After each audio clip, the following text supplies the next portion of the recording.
OOP's parents resent him for starting his own family. Reminder: I am not OOP. This was originally posted by Letawin. She posted in R, entitled Parents. Mood spoiler. Bittersweet? Hopeful? Less than. Trigger warning. Parentification. Less than. Original post. May 3, 2023. I had somewhat of a revelation this weekend. I'm still processing how I feel about it and considering if I should confront my parents. Anyway, here it is. I believe my parents resent me for starting my own family. I, 40 meters, come from a big family. I'm the second oldest of 9 kids. My older sister, Jane, is just a year older than me. There is a 6-year gap between me and the next sibling. Then my mom had a kid every 2 to 3 years. Since Jane and I were the oldest, we always help with the little kids and the chores around the house. In fact, it was common for my parents and other adults to refer to us as Jane and Op and the kids. It's like Jane and I were not considered children. It's more like we were 2 other adults living in the house.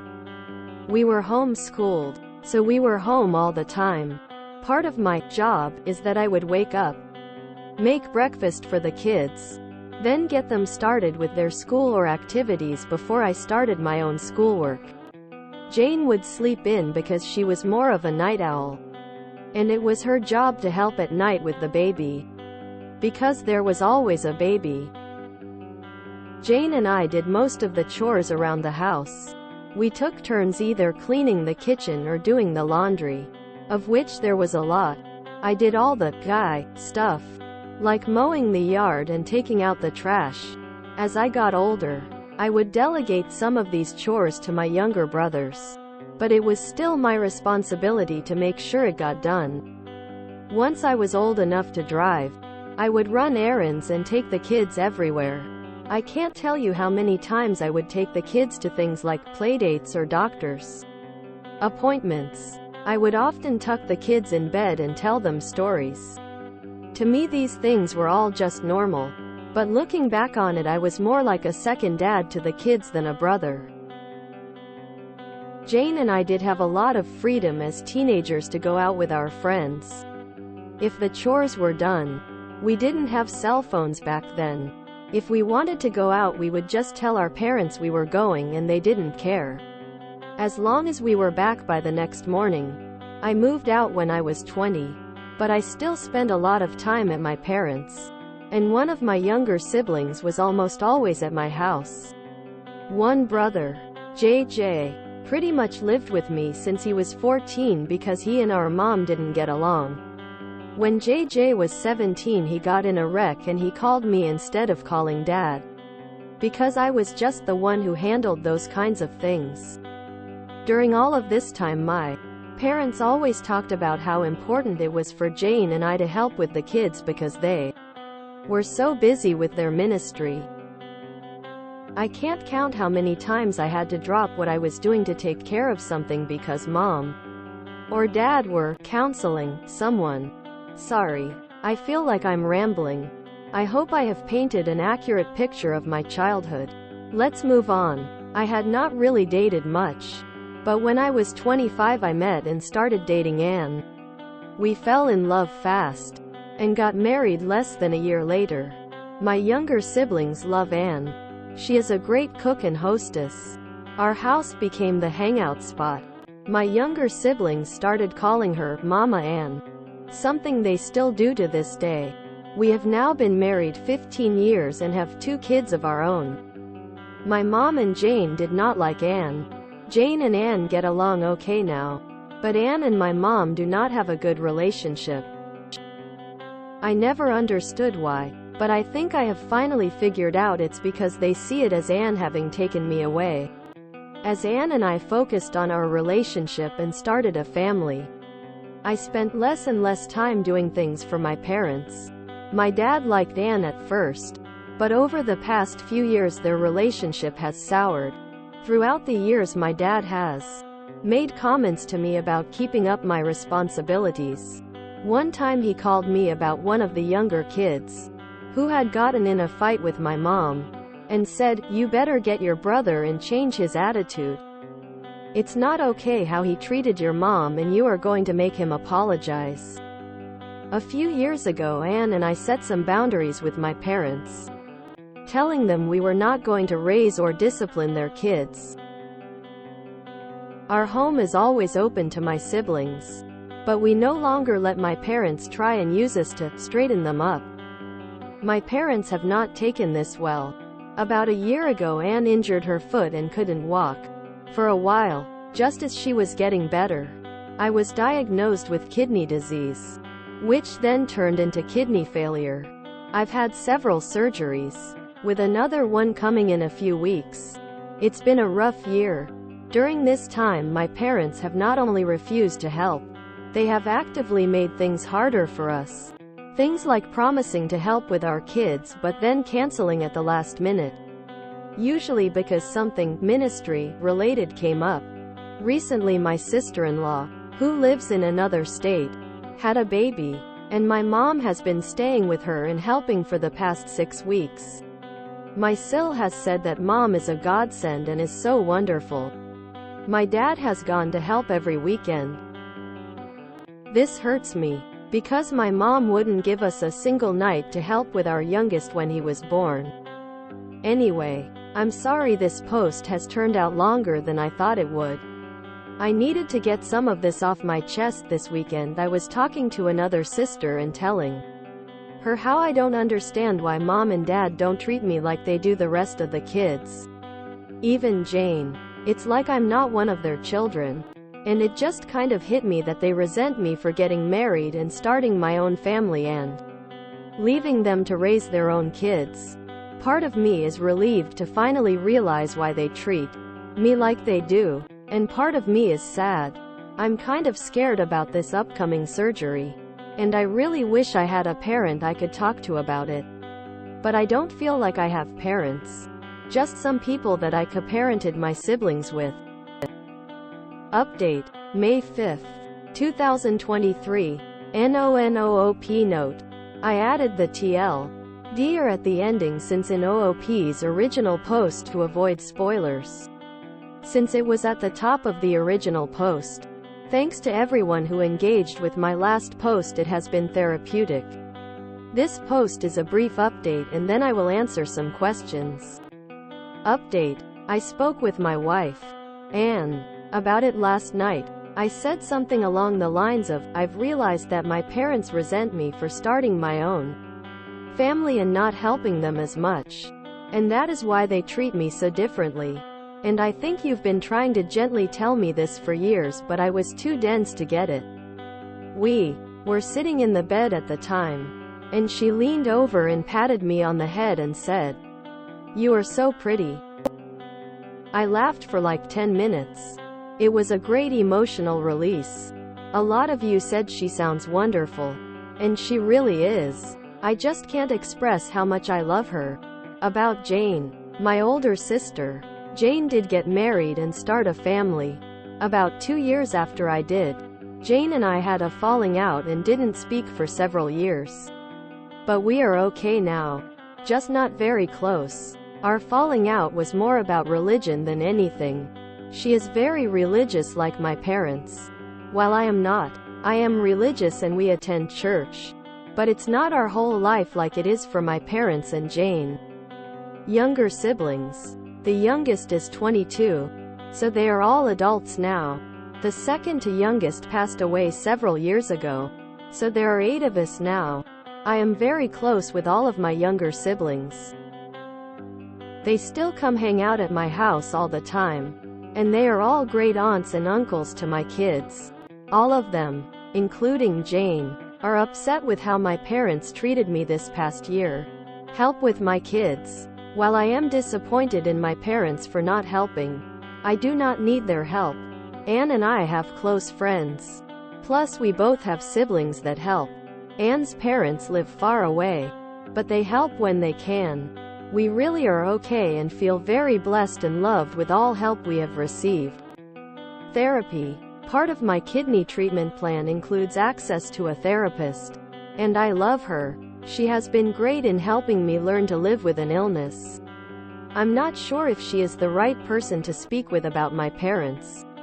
But I will ask her and see if she can refer someone. If not, I will wait until after my surgery to bring this up, as I need to just focus on that right now. Setting boundaries. When I say my parents won't help, it's not that they say they won't help. It's that they offer to help and then either bail at the last minute or they change the plans so much that it causes Anne and I a lot of stress. A few months ago Anne was sick and my mother offered to pick our kids up from school. It's a long story, but she kept changing things and making it very complicated, and my youngest ended up being left alone for a little while and he got scared. After that, I had a harsh talk with my parents and told them how disappointed I was in them, and how I needed to focus on my health, and they were making things worse. I told them they are not allowed to take my kids anywhere, and they are not allowed to just drop by at my house. And in fact they were not even allowed to offer to help, because my mom doesn't take no for an answer and will nag until she wears me down. My parents were mad about this, but all 7 of my siblings took my side and rallied about me. And so my parents have respected that so far. Going no contact. A lot of people recommended going no contact. I don't want that. I still love my parents, even though they have not been great parents. My kids love them too, and I don't want to take that away. They are good grandparents. When they show up, I don't think my parents are awful people. I think they had this vision of how they wanted to have this big family and this big ministry, and I think they just didn't realize the responsibilities they put on Jane and I. I have spoken to them in the past and expressed how it was messed up that they put so much on us as kids, and they have apologized, putting my parents on blast at their church. Several people recommended going to their church and telling people how they have treated me. You don't understand this church. They would praise my parents for putting God and the ministry above everything else. These super religious people are crazy. I guess that's it for now. My surgery is in less than 2 weeks, so I'm going to focus on that. I'm going to put this thing with my parents on the back burner, and later I will decide what, if anything, I'm going to do. Thanks again to everyone for your comments. It has really helped me work through some feelings. Non-Oop note. I'm flaring this as concluded since Oop said he will put this on the back burner and might update, but not certain. In any case, OOP's issue is resolved.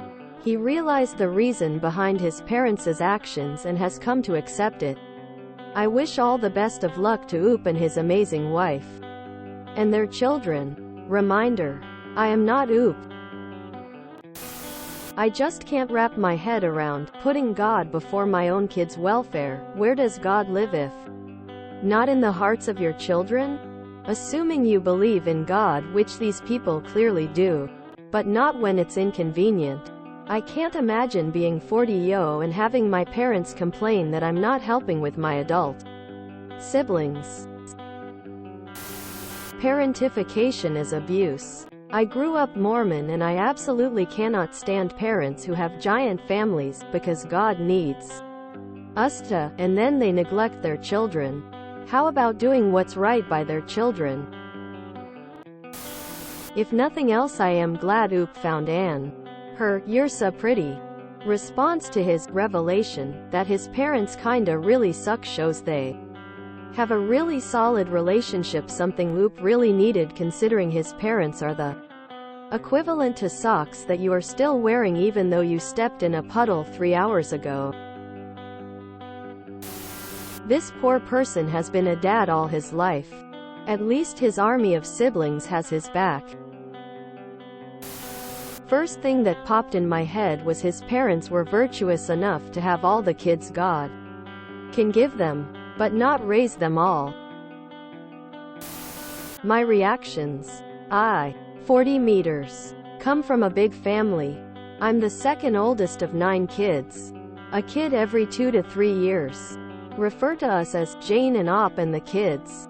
It's like Jane and I were not considered children. It's more like we were two other adults living in the house. WTF? They were so busy with their ministry. Ah, there you go. When I heard 9 kids, I just knew it was religion. So selfish being that into God. Putting your immortal soul before all else. Your eternal rewards. Mansions of gold. Earning real estate ever closer to God's throne depending on your good deeds score. It's just all so selfish. They didn't have kids, they had indentured servants. Raised Mormon. Oldest of 6. I can relate to what Op went through.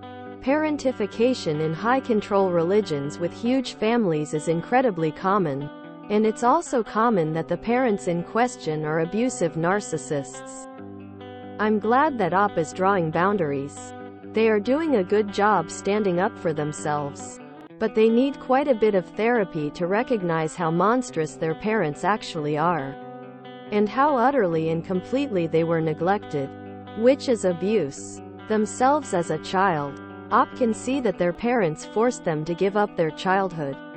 They can see that their parents neglect their children and OP's children. They can see that their parents resent, shame them for doing perfectly normal things like starting a family. They can see that their parents act in toxic ways and are never there for them when it counts. But they aren't fully internalizing what that all means and how to start putting themselves first. Still, they are on a path, which is a great start. Dear OP's parents and Parents Church, charity begins at home. But if anyone does not provide for his own, and especially for those of his household, he has denied the faith and is worse than an unbeliever. 1 Timothy chapter 5 verse 8. My parents always talked about how important it was for Jane and I to help with the kids because they were so busy with their ministry. And there it is. That's the reason. Fucking religious breeder nuts. Yeah, I'm like 99% sure they're either Mormon or in a cult. Same thing honestly. What a weird not happy ending that leaves me totally unsatisfied. Holy. Fundamentalism Parentification Quiverful Movement, Batman. It takes a lot of mental gymnastics to pretend his parents aren't bad parents. Op, are you out there? I have rarely seen a post that was so honest, so fair, and so devoid of self-pity. I am so glad you and your wife found each other. How important it was for Jane and I to help with the kids because they were so busy with their ministry. Bingo. Religious nuts. During this time my parents have not only refused to help, they have actively made things harder for us. And hypocrites. A lot of people recommended going no contact. I don't want that. I still love my parents. Even though they have not been great parents. That's exactly why he needs to go and see. Because they're abusing his love for them to suit their needs. These super religious people are crazy. And you won't cut them off. Why? As soon as I read, I'm one of 9 kids, I legit said to myself, cult. Yeah, cult. She is very religious like my parents. While I am not. I am religious and we attend church. Culturally speaking, it's strange for me to hear somebody say they attend church but aren't very religious. They are good grandparents. When they show up, they're grandparents when they want little kids to fawn over them. They want cute accessories. That's not good grandparenting. Sorry, but OOP's parents are not good people. If you enjoyed this video, please check out our playlists full of similar content. Epic Eracast is like doom scrolling for your ears. Please like, share, and subscribe.